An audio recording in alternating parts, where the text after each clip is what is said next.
They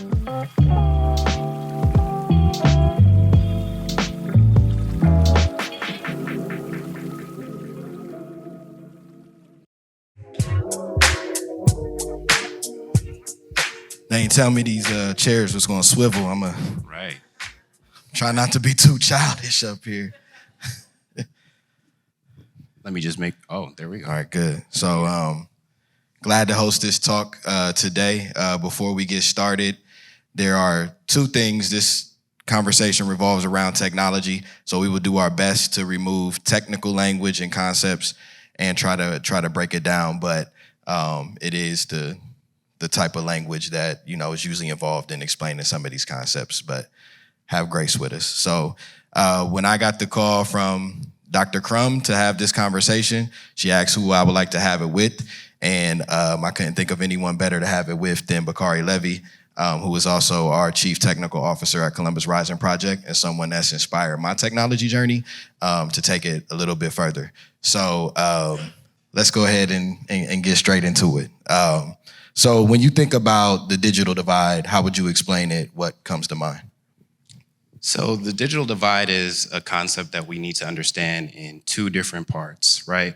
There is the gap in people's access to technology. So for example, let's take a neighborhood and you could say that, okay, well, only 70% of people have laptops. That's one part of the digital divide. The other part of the digital divide is being able to understand the implications of technologies and the capabilities of technologies, right? So people not understanding the role that AI has on your health is another part of the digital divide. So we have to look at that idea from both perspectives. How would you classify it? I definitely agree. I think that, the words used like digital divide, that's a big concept, but I think that it is how we see ourselves. Do we see ourselves as an ally of technology? Do we see ourselves as creators of technology? Do we feel like that's a part of our narrative? Are we the producers, or have we adopted the narrative of this is not for us and it's something that's convenient if it comes by? So some of the technical parts, like you said, infrastructure, all of the cables run into the ground, the things that people have access to play the role. But I think that in the digital divide, that's probably the part that's always looked at. And the bigger part is kind of what you said, where it's the knowledge, it's the access, and it is quite frankly, it's the trust that comes with using technology.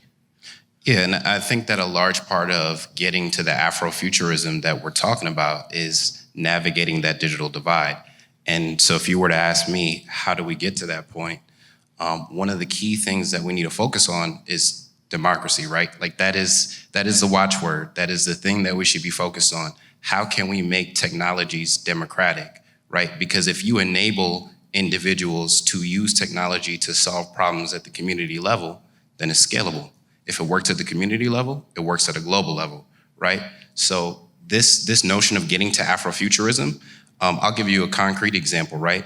When we talk about technology, oftentimes we think about, engineering sort of technology, right? Like we think about the internet, we think about AI, satellites, but there's also like social technology. Like if you imagine having like a coffee shop on the corner right outside, you are able in the year 2023, if your goal was to make sure that your coffee came from a specific part of the world, such as Ethiopia, for example, you're able to do that now, right? And that's a social technology that is enabled today. That wasn't possible just 50 years ago. So when we talk about like technology, we also have to understand that there are engineering technologies and there are social technologies. And having a clear understanding of the role of both is what will enable us to get to Afrofuturism. Is there anything you would like to add? So you're saying that beyond computers, right, beyond laptops, beyond hardware, there is a concept of technology, social technology. Absolutely. Kind of go into that a little bit more. Right. So when we talk about social technologies, you'll oftentimes hear like, these crazy like words like the global supply chain, right? And it just sounds like just like a term that's just being used, but it's important to understand that that is exactly what we mean when we talk about a type of social technology. The fact that you can move resources from specific parts of the world to another part of the world extremely cheaply, right? So again, if your goal is, if you have a Black-owned business and you want to make sure that every single part of the products that you create and the services that you provide are coming from Black people within all levels of your ecosystem, that is a social technology, right? And looking at ways to continue to make these forms of technology democratic is exactly what will enable us to get to the Afrofuturism that we're all, desiring. And I would argue that when you think about the fact that you can move things and do things in a way that you couldn't 50 years ago, we already are laying the foundations for Afrofuturism. I fully agree with that. I think that one of the overlooked parts of technology is that. Right. I had a recent conversation that centered around the fact that we can do things now that we couldn't do then. Right. There's a ton of sectors that are available, from finance to policy, whatever sector in our society that exists. Technology, from my vantage point, is one of the few sectors that have a clear route for, Black communities, impoverished communities, underserved, whatever the word is of the day. But for communities like King Lincoln Bronzeville, which I'm a proud resident of and raising my family there, I think that when we're talking about future, when we're talking about this is not a situation where you have to go through this situation or this institution and this institution and this institution in order to, make money, in order to make change, right? There's no gatekeepers that you need to go talk to confer with to the same extent of those other industries. If you know how to build, if you know how to create, if you know how to design, and you can get on a few of these platforms, then you can deploy your creativity and you can create your own market and your own trajectory. And even in my personal bio, I went back and joined a technology boot camp because at the time I was having twins and I was working and I could not go back to school. It wasn't feasible to say, okay, well, go back and finish this degree, wait 6 months. And I said, okay, I was working with youth at the time. And my job was to find them inroads into different industries. And I found out, you can go get a certificate in technology, may take you like 6 months. You can come out doing 60, 75K. And I'm like, okay, I'm telling these kids, but I got babies, so I need to be telling myself this. Absolutely. And I started at that boot camp and I learned it and I struggled with it. And I just started putting together, and that was about 8 years ago. And it's changed the trajectory of my entire life. And I can't think of too many other things that I could have done in this span of time to alter the future of my family, of my neighborhood, and my community, because I learned how to build. And I think that's a big part of Afrofuturism, is recognizing these are the tools and then learning how to deploy them to build. Yeah, I think I would just say in closing that the way that we can both close the current digital divide as well as lay the foundations for the Afrofuturism that we're working towards is focusing on democracy, both in the areas of engineering disciplines and in the areas of society. Okay. Are we already closing? Well, I think we're close. How are we doing on time? We got the keeper in the audience, so yeah, we're good. So let's talk about the digital divide on a local, on a local level. Like, what can communities do on a local, everyday, small neighborhood level to embrace technology and to essentially take control of their destiny? What are some of the things that you feel like can happen?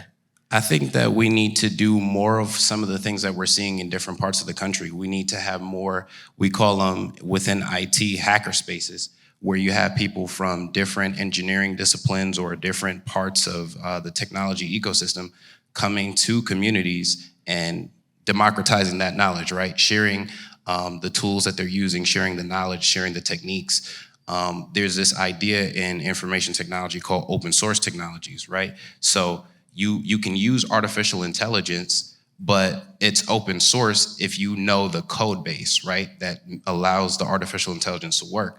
So I think that in order for things to happen at a community level, we need to have more spaces like that where we're bringing people together from different disciplines, and we need to have people that are, looking at the issue in a cohesive fashion, right? Because it's one thing if a particular company is trying to solve a problem at the level of a business, or trying to solve it from the approach of like creating an app or a platform.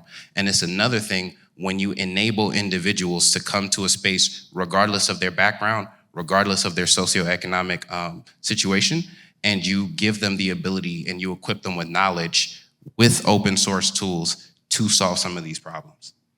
Yeah. So open source tools are, I think, extremely important. And what that really speaks to is that we can own technology, but the technology that's available is truly for everyone. So there are the same instances of things you might use and may have to pay. That code base is usually available somewhere for free. Right. And I think that those are things that we are trying to be mindful of and implement kind of in the work that we're doing. Yeah. Every day you go to the library. I go to the library. Sometimes I go to MLK, and I see folks, walking around reading books, using computers, utilizing it. And the greatest concern is that, like you said, with a little bit of information and a little bit of knowledge, the problem that you're trying to solve is literally you have the gateway to do it, but no one has helped you kind of connect the dots.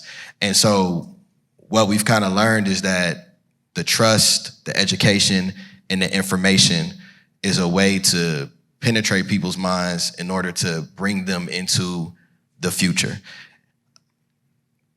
What I want people to understand is that we are designers of the future. True. We are creators of the future. The future is not something that has already happened and we're just kind of waiting for other people to say, this is what's about to happen, this is what's about to happen. We actually have a moment in time where we're able to participate in that. We're able to construct that. We're able to do it, but we have to learn and we have to go from builders. And I think that the narrative is the key. It's who do we see ourselves as? What roles are we going to accept for ourselves when it comes to the utilization of this technology?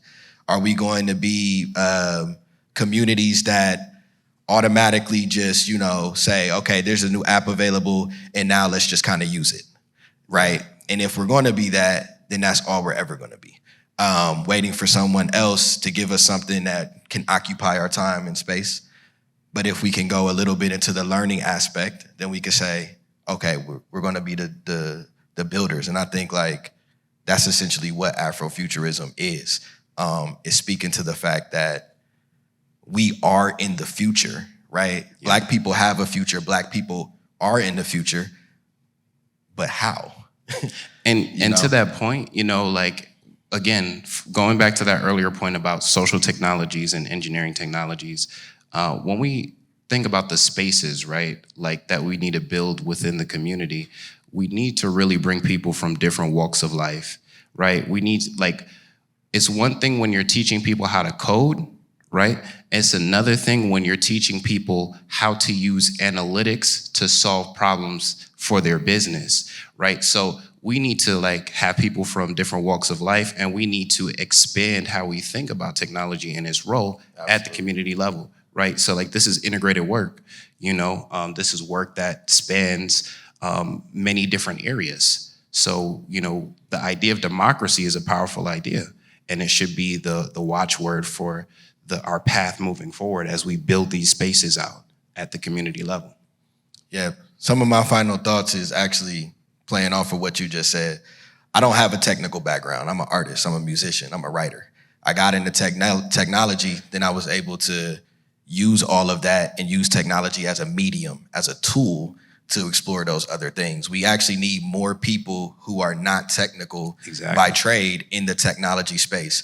We need parents to help solve the problems of transportation for schools, Right. or people who are passionate about food and food justice, to be able to understand how you can put technological things on urban gardens and urban farms in order to make it more efficient and get that food and those supplies distributed.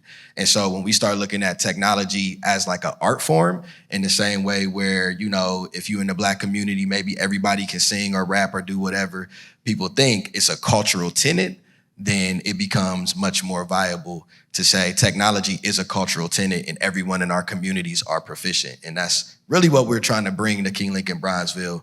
And I really hope that this talk has inspired, you know, some people with technology. So final thoughts. Final thoughts, you know, make democracy the forefront of our approach to solving the digital divide and getting to Afrofuturism. You know, get out there, get in those spaces. If the spaces don't exist, build the spaces. Yeah. And it's an act of imagination. And then you find the tools and build your dream. So, yeah, that was a quick talk, but thank y'all. Thank you.